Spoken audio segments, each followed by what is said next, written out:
እንግዲህ ማናጀር መሆን ቀላል ነገር አይደለም። ለመሆን ራሱ ትግል ይጠይቃል። ከሆናችሁ በኋላ ደግሞ በማኔጀሪያል ፖዚሽን ላይ የተቀመጣችሁ ሰዎች ምንድን ነው የምትሰሩት፣ ፋንክሽኖቹ የማኔጀሪያል ፋንክሽኖች ምንድን ናቸው የሚለውን ነገር ጠንቅቃችሁ ማወቅ አለባችሁ። ተለይቶ የታወቁት እነዚህ አምስቱን ፋንክሽኖች የማኔጀሪያል ፋንክሽኖች ፕላኒንግ፣ ኦርጋናይዚንግ፣ ስታፊንግ፣ ሊዲንግ እና ኮንትሮሊንግ የሚባሉ እነዚህ አምስቱን የማኔጀሪያል ፋንክሽን ጠንቅቃችሁ በማወቅ መተግበር አለባችሁ። አብዛኛዎቹ ማኔጀሮች እነዚህን ፋንክሽኖች በትሬኒንግ ወይም ደግሞ እንደ አጋጣሚ አውቀውት ይተገብሩታል። ለማንኛውም ሂውማን ሪሶርስ ማኔጅመንት ራሱን የቻለ አንድ ዲሲፕሊን ነው። በዚህ በሂውማን ሪሶርስ ማኔጅመንት ውስጥም ደግሞ ተለይቶ የተቀመጡ 3 ፋንክሽኖች አሉ።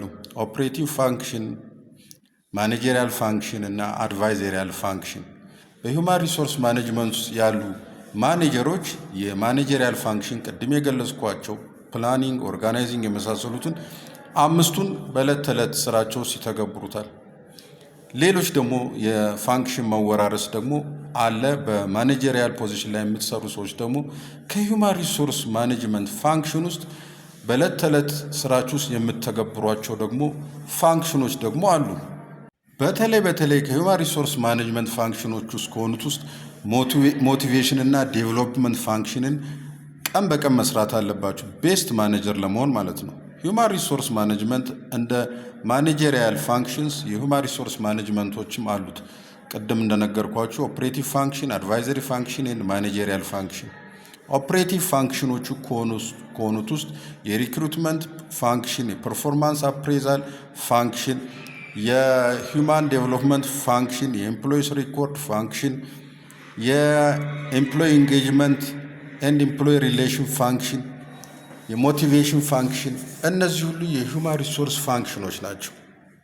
ከነዚህ ከሂውማን ሪሶርስ ፋንክሽኖች ውስጥ በጣም ጎበዝ የሆኑ ማኔጀሮች በተለያየ ዲፓርትመንት ውስጥም ያሉት ሞር የሞቲቬሽን ፋንክሽን እና የዲቨሎፕመንት ፋንክሽንን ቀን በቀን ለሰራተኞቻቸው በሚሰሩት ስራ ውስጥ ይተገብሩላቸዋል ማለት ነው።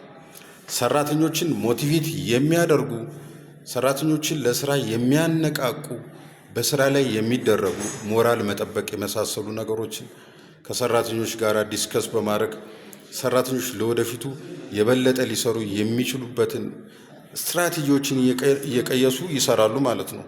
ካምፓኒው ራሱ ከሚያስቀምጠው ከሞቲቬሽን ስትራቴጂው ባሻገር ማለት ነው። ካምፓኒው የሚያስቀምጠው የሞቲቬሽን ስትራቴጂ በፖሊሲ ነድፎ የሚያስቀምጠው በመመሪያ ውስጥ ቁጭ የሚያደርገው የሞቲቬሽን ስትራቴጂዎች ይኖራሉ። ለምሳሌ ቦነስ፣ የጆብ ፕሮሞሽን እድል፣ ሌሎች የሰራተኞችን ጥቅማጥቅም፣ የስልክ፣ የቤት አበል የመሳሰሉት። ከዛ ባሻገር ሰራተኞችን በስራ ላይ የሚያነቃቁ በሁሉም የስራ ኃላፊዎች ዘንድ ሊተገበሩ የሚገባቸው የሂውማን ሪሶርስ ፋንክሽን ከሆኑት ውስጥ የሞቲቬሽን ፋንክሽን ሁሉም ማኔጀር የሆኑ ሰዎች በተለያየ ዲፓርትመንት ውስጥ ማኔጀር የሆኑ ሰዎች ይህንን ነገር ማድረግ አለባቸው ማለት ነው። ለምሳሌ ሰራተኞች ለሰሩት ስራ እዛው በዛው እውቅና መስጠት፣ ማበረታታት፣ ጎበዝ መሆናቸውን መንገር። ሰዓት አክብሮ የሚመጡ ሰራተኞች ሰዓት አክባሪ ስለመሆናቸው ለነሱ በመናገር ሰራተኞቹን የማበረታታት ቃላትን መናገር። እነዚህ እንግዲህ አንዱ የሞቲቬሽን ፋንክሽን የሆነው የአንዱ የሂውማን ሪሶርስ ፋንክሽን ከሆነው ከሞቲቬሽን ፋንክሽን ውስጥ አንደኛው ይሄ ነው ማለት ነው። ሌላው ደግሞ ከሂውማን ሪሶርስ ማኔጅመንት ፋንክሽን ውስጥ ዴቨሎፕመንት ፋንክሽን የሚባል አለ።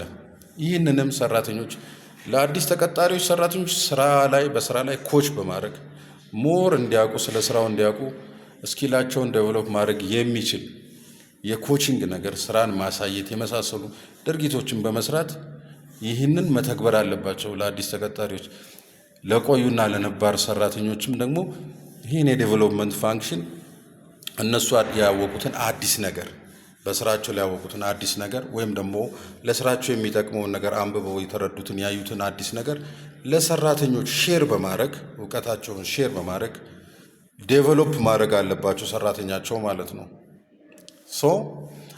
አክቹዋሊ ዴቨሎፕመንት ፋንክሽን የሎንግ ተርም ፋንክሽን ነው፣ ግን በሂውማን ሪሶርስ ማኔጅመንት ውስጥ የሚሰራ ኤዱኬሽን ረዘም ላለ ጊዜ ትምህርት ቤት በማስገባት ሰራተኛው ካለው የትምህርት ደረጃ ላይ አንድ ደረጃ እንዲጨምር ማድረግ ወይም ደግሞ በትሬኒንግ የማያውቀውን ያለመደውን ስኪል እንዲለምድ ማድረግ ነው ዴቨሎፕመንት ፋንክሽን።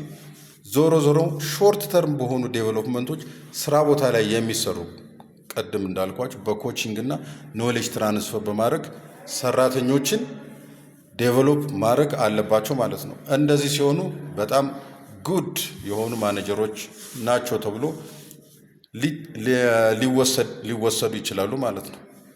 ግልጽ ነው ያወራሁት ይመስለኛል።